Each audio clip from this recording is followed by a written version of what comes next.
So we are here at the plane crash in the Farmlands, but there's a lot more to the Farmlands than just this one, probably its most memorable landmark. I'm going to head a little bit to the east here and check out one of the largest and probably already most popular bases in this part of the map.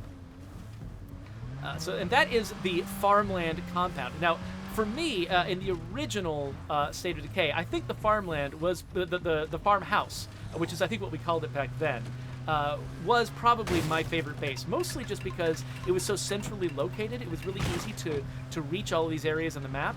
It did have one slight problem though, which is the fact that it was a fairly small base. It was kind of like it was very similar to the Kirkman and Savini residences in that it mostly just contained this single house.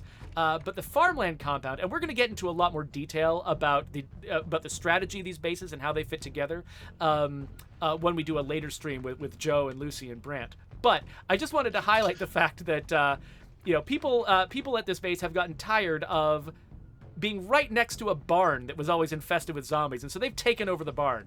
So this base has actually now become one of the largest bases in the game, with room for tons of large slots. And it's kind of this location was not only prominent in the original game, it was also prominent in Heartland. This is where you would meet Ray Santos, and now it's one of the biggest bases, probably one of the best end game bases that we have. To me, this farmland base represents sort of a really iconic concept of the zombie survival genre, right? Is you find a somewhat remote and defensible location, you wall it off, and you just turn it into the ultimate in self-sufficiency, right? My current community is in this base, and I'm running, thanks to this base and the outposts I've got, I'm running at a significant profit income in all 5 resources. Wow. And parts.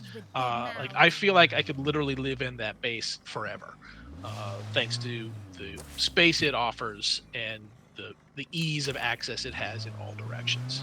I love it.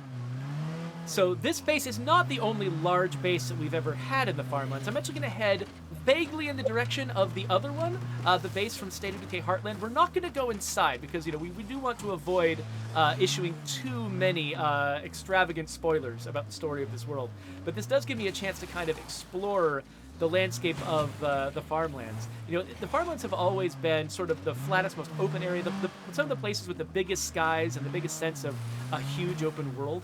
And that has not changed. In fact, there's a lot of reward to sort of exploring this area, and I think that one of the things that's been great about the amount of time we spent on this area is the fact that even our most open, widest, flattest areas that could easily have gone with less detail, like Doug and his team were able to put a ton of environmental storytelling and more detail and more interest even into sort of these flatter areas like the swamp and the farmlands. I'm not going to go into detail about what this spot is, though. I think players should look forward to what might go on in this area. Doug, is it tough to take a place like big, wide, flat farmlands and make them visually interesting just because in the real world they're not always the most exciting thing to look at? Yeah, I mean, all the areas have their own challenges, and sometimes it's fun just to try to get it to look like, I mean, there's still rolling hills and there's enough up and down that you could kind of add some rock outcroppings and things in there, and then that gives some areas to explore and stuff like that. So they offer their own challenge, but it's usually a fun challenge to try to figure that out. So I'm not going to go inside Jurassic Junction. So this is definitely an area that players remember the original.